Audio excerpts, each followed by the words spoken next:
welcome back to PHAMCAST. This third segment of an amazing conversation I'm having with Marsha Vanwynsberghe from Outspoken and the Heart-Wired CEO.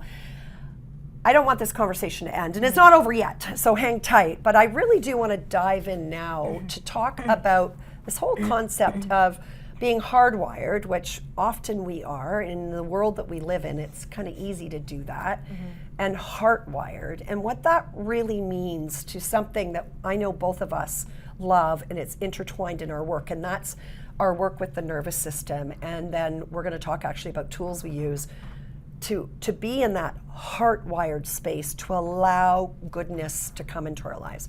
What's the difference for you? How'd you go from this hardwired push work ethic, I resemble that comment, CEO, to this heart-wired and now really a leader?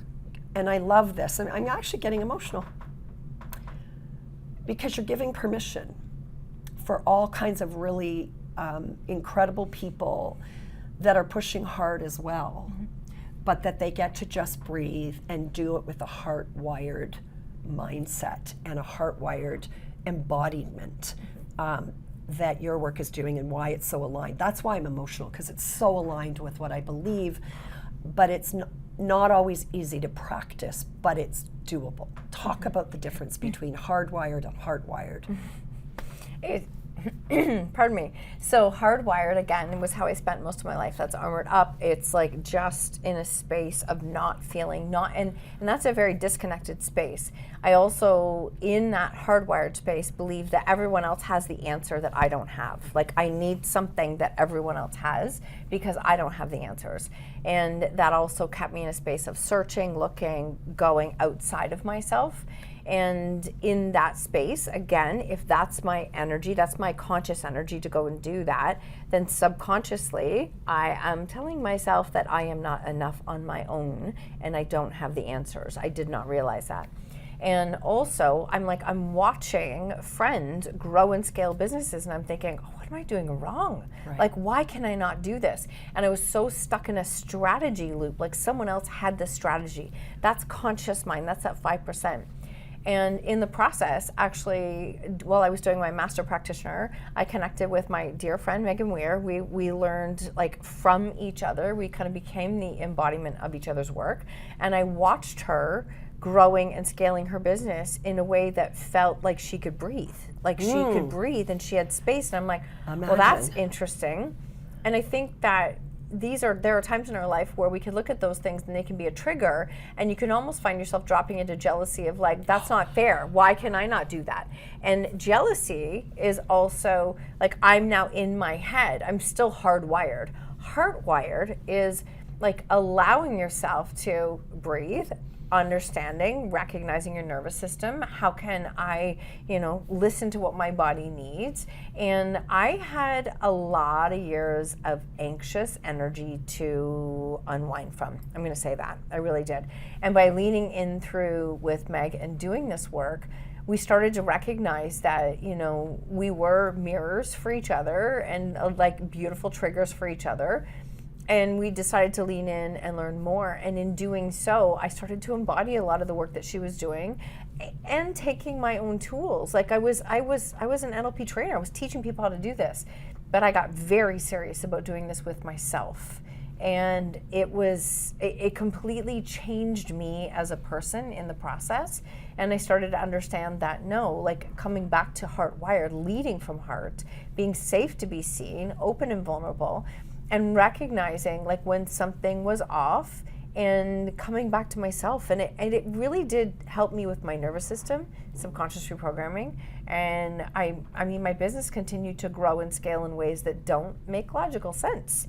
But they do make perfect sense, all while still walking through a tremendous amount of challenges in my own personal life. There's so much you said there that has so much value. I'm not sure where to begin, but one of the things that really stood out for me is you said you had to unwire your anxious energy that you had, and I think there's so many people living in that state. Oh, yeah. And our world fuels that with everything from these things being in our hand 24/7 to inputs to expectations.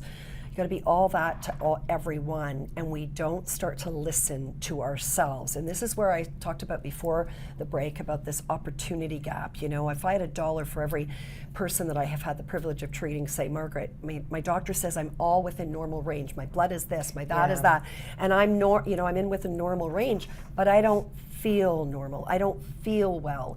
They know intuitively something is off or not right. And it doesn't mean you have to have a severe disease or an illness like our diagnosis was, but we know if we get quiet enough to listen. What did you feel? Because I want to really unpack this. If you're having a moment and you're feeling something in your body, what does it feel like for you? Because I know how anxiety or stress or different things show up in my body. This is the massage therapist in me laying on of hands of thousands of people over the years. What does that look like for Marsha? Because I think that might help others also maybe start to recognize what it might feel for them. I'm going to trust my instinct here of what came through. Have you ever been at a stop sign or a stoplight and your car isn't parked but you're revving the engine? That's the feeling. It's like the inside of the body is like there's this energy that doesn't feel good. I don't know what to do with it. It's not really going anywhere. No, it's not going anywhere. And unfortunately, because if we don't have, and you can listen, I mean, I was a CrossFit person. You can push and do workouts too. I thought that was what was required. And I started to feel like, so when I feel that bubble up, I'm like, oh, interesting, just pause. What's happening right now? The thing with those kinds of internal anxious feelings that come up, nothing has to be happening at the time for that to come up. And that can be almost very concerning because you're looking around going, but nothing is happening. Why do I feel this way? And I often look at it as I'm having a conversation with my body, and my body is saying, I need you to stop and pay attention right now. So I listen, I'm like, what do you need right now? What do you need? And I've gotten into this really beautiful relationship. Instead of, probably spending 5 decades shaming myself for not doing enough, which I was still probably doing 5 times what most people did. It was still always a never enoughness. From shaming it to instead being like, wait, like if it's my 8-year-old self, for example, what do you need right now? Oh, you need like almost like a little time out. We need to unplug. You need to like actually get some sleep. You need a nap. So instead of judging myself, I call those my off days. And I have this like code word even with my husband where I'm like, I'm off today. Like I'm just off. He's like, okay, well, what do we need? Is that a day where we go to the sauna? Is that a day where we like literally just give ourselves time? What do I need? And even asking those questions was not something I would have even done 2 years ago. This is so powerful, and it really is at the root of all my work for 34 years and what this movement is about. I am grateful for the incredible work that our allopathic medical community does, and the surgical interventions and the things when we need it. But what if we got really good at really listening to our body and then honoring it in simple but powerful ways, like you just said, whether it's taking a nap, whether it's going outside to get, I've seen some of your Instagrams where you're out there walking and talking it out loud and getting out in nature, whether that is just, like you said, honoring, I'm just off today and I'm going to take my foot off the gas. What that does to our autonomic nervous system is powerful, and that, over time, our bodies are a house for emotion. That dis-ease leads to manifestation of disease later that we can avoid, and that is self-leadership. And you just described it so beautifully. You talked about the revving, and I can relate to that. I remember when I first went into menopause at 39, and this was long. I'm 58. I'll be 59. So I've been 20 years in menopause and was told I was crazy and no, you're too young and all of the things. And I knew something was seriously going on with my body. I felt this vibration in my chest.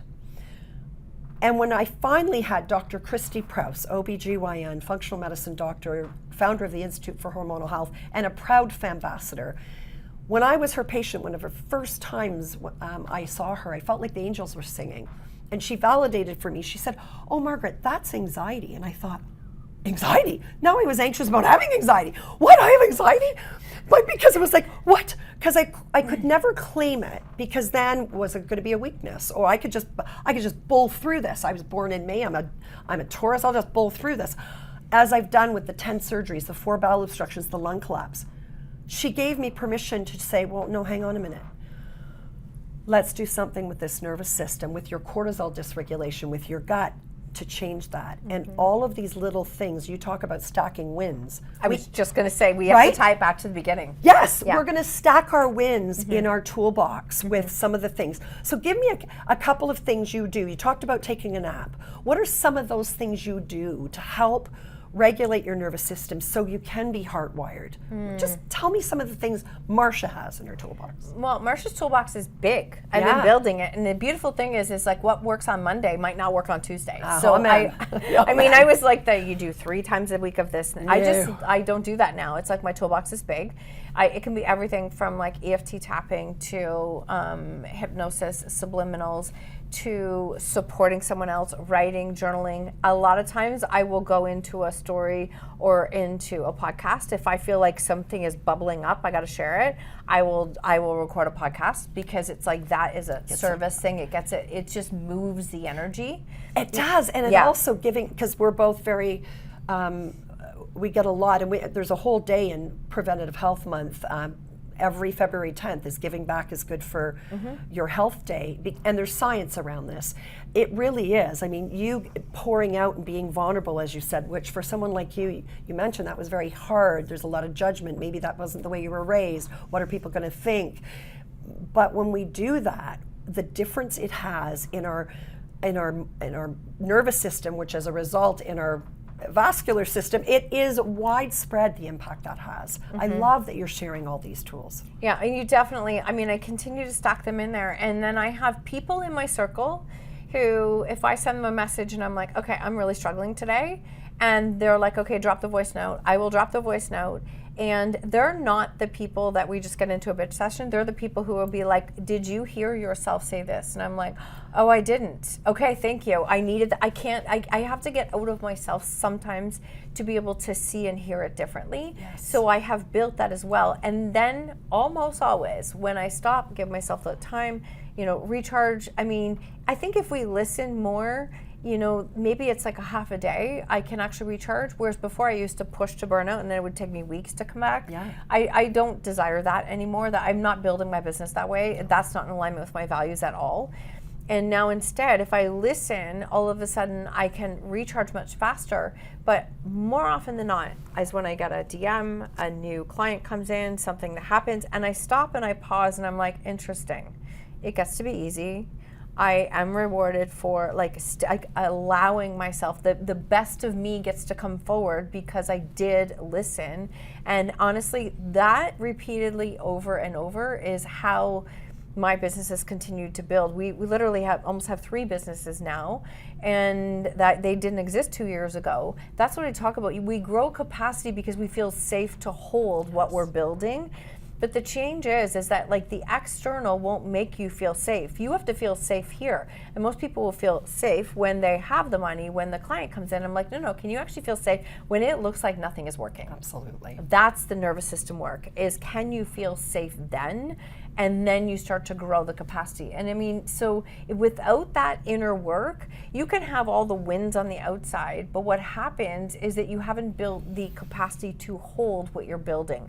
And I am much more interested in helping people to grow and scale their businesses while they live in alignment with their values and what they're here to do versus just the external. Oh my goodness, that's so powerful, and I've been witnessing and watching you in a short time do exactly that. So this is somebody who is not just talking about it, she's embodying it and then giving permission for other people to do the same, which is so powerful. And that's what this family, Preventative Health Awareness Movement family is about. Is you said about a friend calling a friend or a voice note. I'm the queen of voice notes. People think I'm crazy, but text messages can be misconstrued. You don't hear tone, and people don't pick the phone up anymore, and you don't want to disturb somebody, but a voice note lands differently. And that reminder where you have a circle of support to mirror and say to you, did you see this? Have you thought of that? Without judgment, but just allowing you to then, oh, right, hang on, snap out of it. Not snap out of it in a judgment way, but, oh, I've got tools, I can walk through this. And you've done that in the last year. with you mentioned, I'm the first to say 2025 for me was one of the most challenging years ever on every aspect of my life. It was the same for you, yet your business flourished. But you held space for it, and we protected fiercely who's around us and who's in your corner, which is why I feel so privileged that my voice note to you on your DMs and Instagram, you listened to. Here. But that was an energy exchange, and I think that is exactly it. That is so, so important. So if I was to ask you, you've told me so much about self-leadership and being the CEO of your health. If you were to say to someone out there or your younger self, what do you wish you had known differently then, that right here and right now, that somebody at home that might be struggling and feeling isolated, what do you wish you knew then that you know now? Well, I'm going to take the lens of NLP a little bit because we have internal representation, how we see the world. I wish I would have known how to quiet the noise of everyone else and turn up the noise of my own voice, my own message, I wish I could have turned up the noise of my own voice, my own message, what I was saying, thinking, feeling, honoring it, and turning down the opinions and thoughts of people that didn't matter to me. Right.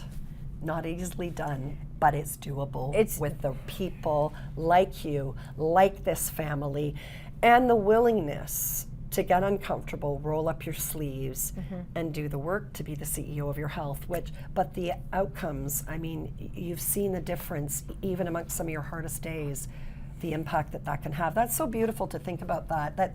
And it's never too late, is it? It's never too late. It doesn't matter where we are at what stage in our life. No, one of the things I will always lead with my age. Actually, I used to be quite, not ashamed, but like, oh my gosh, I feel so late to the game, because that's how I felt. Because in 2020, when I was starting from scratch at 50, everyone in my world was around their young 30s, and they're like, I'm so late. And I'm like, oh my gosh, then I'm in trouble. And I finally had to change that story, and now I lead with it. And it's like, no, I'm proud of the fact that you can change your story at any age. And that is really important that I lead with that. And there's no logical reason. It's not a work ethic issue that my life and business have changed in the way it has in the last 2 years. It is this work. And when it comes to like becoming the CEO of your health and how you lead yourself, I think this is a really important piece, is that I can kill it today. Like, I can absolutely nail it on every single thing possible, and tomorrow's a new day. Yes. Does it compound and carry over? Yes. And you still have to be able to lead yourself every single day. So what works for you? Some people think like, it's not fair. I did that. I went to the gym 3 times, and why is it not continuing? And I'm like, because it's a daily thing to lead yourself. Yes. And that's leading yourself while you have like life noise, opinions, all outside of you, demands. It won't matter. Until you can give the best of yourself to yourself first, then you can lead that out into the rest of the world as you build your business. And your life and your relationships and your health, our community and this world. I can't think of a better way to end this special episode on PHAMCAST than with that. Thank you, Marsha. Thank you for becoming a friend. Thank you for your brilliance and your knowledge and the light that you're putting out into the world. It is making a difference, and I've never been more excited to have somebody join our family. Thanks for joining us. My absolute pleasure. Thanks for sliding into my DMs. Well, and she's going to be back, because if you've heard this, you've got to watch this over and over again. So many great nuggets. If you liked what you've heard here today, please share it. Please tell others. Join the family. And you know what? Check Marsha out on all the socials. We'll make sure everything is put out there so you can connect with her. And remember, a healthy tomorrow begins with prevention today. How are you leading yourself first? Without judgment, as Marsha would say. From Margaret here and everybody here at Your TV, thank you, and we'll see you next time. Bye for now.